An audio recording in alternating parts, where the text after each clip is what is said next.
welcome to my YouTube channel Study Shiv with Krati 2. This video is for Be Honest Political Science Semester 5 students for the paper International Political Economy. So, जहां तक मुझे लगता है ये paper सबसे ज्यादा difficult लग रहा होगा और इसका कंटेंट भी अवेलेबल नहीं है, बहुत सारा मटेरियल है। एक्स्ट्रा पेपर को वैसे भी बिल्कुल ही अटेंशन नहीं दी जाती है जितनी की कोर पेपर्स को दी जाती है। चलो, I do cover the core papers on to my channel, but as a student you should cover this paper. Like just a week ago or in the beginning of a December, my batch student requested me कि ma'am at least इस paper का हमें material provide कर दीजिएगा. By that time I said that okay, I'll do it.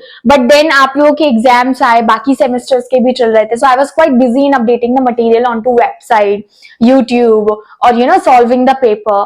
But ये वाला जो paper है ना इंटरनेशनल इकोनॉमी, जो 31st को होना है, क्योंकि कुछ लोगों के पास अंडरस्टैंडिंग अम्बेडकर है, कुछ लोगों के पास इंटरनेशनल इकोनॉमी वाला पेपर है. I realize the thing that semester 5 में अगर कोई सबसे इंटरेस्टिंग चैप्टर है, मतलब पेपर है ना, तो वो यही है. Because it is something that you can understand the contemporary politics.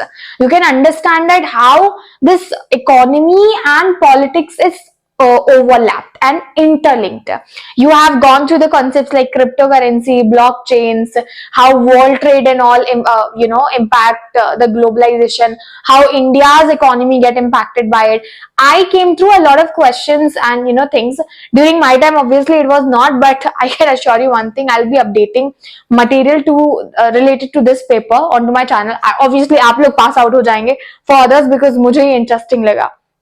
Okay, so I started this video and this video is going to be about that most important things that you need to cover for this paper.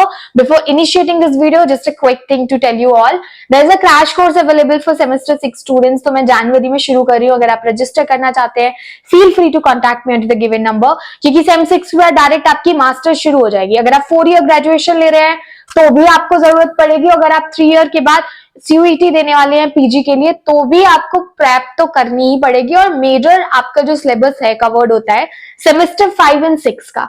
मतलब prior अगर आपने अपने foundation buildup नहीं किया तो entrance में आप सिर्फ गिर गिर के पास होने वाले हैं. तो that's the thing. Well, that goes up to you. Let's get started with our main video. तो पहले देख लेते हैं सिलेबस. ठीक है, देखो इसमें 5 चैप्टर्स है इंटरनेशनल पॉलिटिकल इकोनॉमी में, बट स्कोप 5 चैप्टर में बहुत ज्यादा है टॉपिक्स को स्किप करने का, क्योंकि सिलेबस बहुत ज्यादा दिया हुआ है. सबसे पहले let me clarify the topics that you need to cover for your note making. तो नोट मेकिंग के लिए बता देती हूँ, focus on to what do we mean by concepts like blockchain, cryptocurrency, WTO, FTA and ATA. These were the things were given. मैंने इसका solve paper अपनी website पर डाला हुआ है, डिस्क्रिप्शन बॉक्स में लिंक आ रहा होगा या कमेंट सेक्शन में. और अगर जब आप ये वीडियो देख रहे हो अनअवेलेबल है तो उसके आफ्टर एन आवर बाद चेक कर लीजिएगा. Definitely you will get the link here. First chapter देखते हैं, understanding the intersectionality between politics and economy. तो ग्लोबलाइजेशन की वजह से कंट्रीज की इकोनॉमी कैसे इंपैक्ट होती है. फर्स्ट क्वेश्चन फर्स्ट यूनिट से ये डाला हुआ है सॉल्व पेपर में, और इससे 2 क्वेश्चन डाले हैं क्योंकि बहुत सारा कंटेंट है. तो just focus on the 2 topics, that's it. Second देखते हैं theoretical perspective, economic nationalism, liberalism, structuralism. जहां तक मुझे लगता है you should well know about liberalism, structuralism. Like जो अपना कॉन्सेप्ट है रिलेटेड टू पॉलिटिकल इकोनॉमी, इसमें लिबरलिस्टिस का क्या मानना है, नेशनलिस्टिस का क्या मानना है और स्ट्रक्चरलिस्टिस का क्या मानना है. जहां तक मुझे लगता है आपको नेशनलिज्म और लिबरलिज्म के बारे में थोड़ा पता होगा. Focus on to structuralism. There's a material available out there for the soul if I'm right. तो अगर आपको वो चाहिए you can reach out to me or I'll share on to Telegram, और आप मुझे WhatsApp पे भी टेक्स्ट कर सकते हैं तो I can share there. Historical sociology, feminism and post colonialism. Just focus on to one section. ठीक है, या तो आप इकोनॉमिक नेशनलिज्म, लिबरलिज्म, स्ट्रक्चरलिज्म कर लो, या historical sociology, feminism, post colonialism. Feminism, post colonialism semester 1 से आपके सेमेस्टर 5 तक आ रहे हैं, और हमेशा ये दोनों साथ में आएंगे क्योंकि ऑलमोस्ट एक ही टाइम के इन्फ्लुएंस्ड कॉन्सेप्ट है, वी कैन से. थर्ड है इंटरनेशनल ट्रेड एंड डेवलपमेंट. देखो इसी में है सबसे ज्यादा material, I would just say.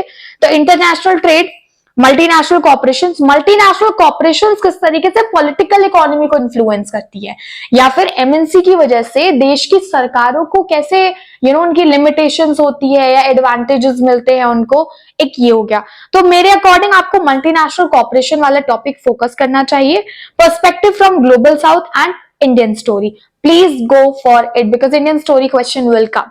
Like India का इस इंटरनेशनल ट्रेड एंड डेवलपमेंट में क्या फायदा या नुकसान है, how do we stand, how MNCs are impacting us, तो this could be the one. Solve paper में क्वेश्चन डाला है बिकॉज ना मैंने काफी लास्ट टाइम पे उसको सॉल्व किया, तो I was not able to go in that much depth. In fact मैंने आंसर भी शॉर्ट डाले हैं बट डाल दिए that you can understand it.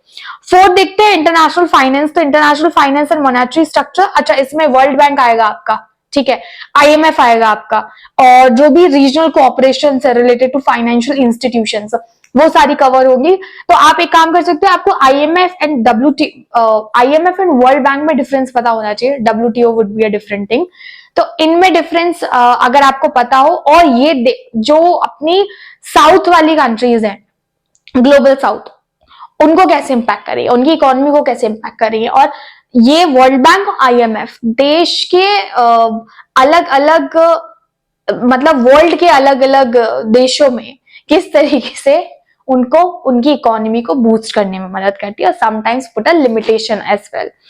And international regional financial institution, तो या तो आप मॉनेटरी स्ट्रक्चर इंटरनेशनल फाइनेंस कर लेना, और इसमें आपका ब्रेटन वुड्स सिस्टम आएगा, which is like extremely important because after Bretton Woods system itself, this concept of a World Bank और जो पूरी दुनिया भर में पैसों का नियंत्रण कैसे करना है उसकी फाउंडेशन ब्रेटन वुड्स सिस्टम से डली थी। तो आपको वो सबसे पहले पता होना चाहिए बिकॉज वो एक की आपका टॉपिक होगा। अब फोर्थ वाले में से चूज कर लेना, या तो ए कीजिएगा या बी कीजिएगा। मेरे हिसाब से ए कर लेना, ज्यादा जल्दी कर लोगे। आपको डब्ल्यूटीओ पता है, आपको वर्ल्ड बैंक पता है, आपको आईएमएफ पता है, आपको ब्रेटन वुड्स सिस्टम पता है। गोल्ड स्टैंडर्ड सिस्टम करके भी एक टॉपिक है that you need to focus. We will this is something that's covered into international finance itself. And fifth है new direction and new challenges. तो ICT and cyber economy, economic crisis and global civil society. अब चूंकि I have already told you all कि जो third unit है उसमें से perspective from global south and Indian story करना, तो आप global and civil society fifth chapter का स्किप कर सकते हो। आप आईसीटी एंड साइबर इकोनॉमी पे फोकस कर लेना एंड इकोनॉमिक क्राइसिस, जैसे कि एशियन क्राइसिस, जो यूएसए के इकोनॉमी गिरी थी 2008 में, वो हो गया, तो जो क्रैश हुआ था। So I guess global civil society को स्किप करके focus on to economic crisis. 3 से 4 ऐसे मेजर क्राइसिस है कि पूरे देश की, पूरे दुनिया की अर्थव्यवस्था हिल गई थी, वो आपने लिखने हैं, और ये तो आपका नोट मेकिंग में भी आ सकता है। And ICT and cyber economy, that's it. तो मैंने स्किप करने को क्या बोला, सेकेंड चैप्टर से ए या B, just choose any one.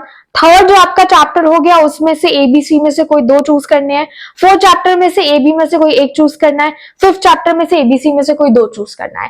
That's it, this is what from my end. अगर आपको अभी भी कॉम्प्लेक्स लग रहा है, you can reach out to me in order to ask the question related to this thing. I would like to say this paper is like बहुत ज्यादा information है इसमें, बट कॉम्प्लिकेटेड नहीं है। तो अगर आप एक क्विक रिविजन के तौर पे, you know, I am going to update this video into 29th itself. 31st को आपका पेपर है, यानी कि आपके पास सिर्फ 30th ही बचेगा। आप स्टिल प्रिपेयर कर सकते हो, आपके पास है, लिटरली स्कोप है। तो मेजर क्योंकि ये एक ऐसा सब्जेक्ट है ना, इसमें बना के नहीं लिख सकते। अगर आपको नहीं आता है तो आप बना के नहीं लिख सकते, because this is more factual. Economics उसमें काफी हद तक ऐड हो गई ना, तो ये थ्योरेटिकल नहीं है कि आप बस लिख देंगे और काम बन जाएगा। इसके लिए जानकारी होना जरूरी है। That's it from my end. In case there's anything that I'm missing out into this video, please help me in recalling that one in comment section. Hit the like button, share this video. Have already updated the solved paper. There's a crash course going on for semester 6 and registration going on. Make sure you register before 2024 end, so that 25 में आप एक proper foundation के साथ अपना semester begin करें. Hit the like button, share this video and subscribe Study Share with Krati 2 for more such kind of video content. Bye bye for now.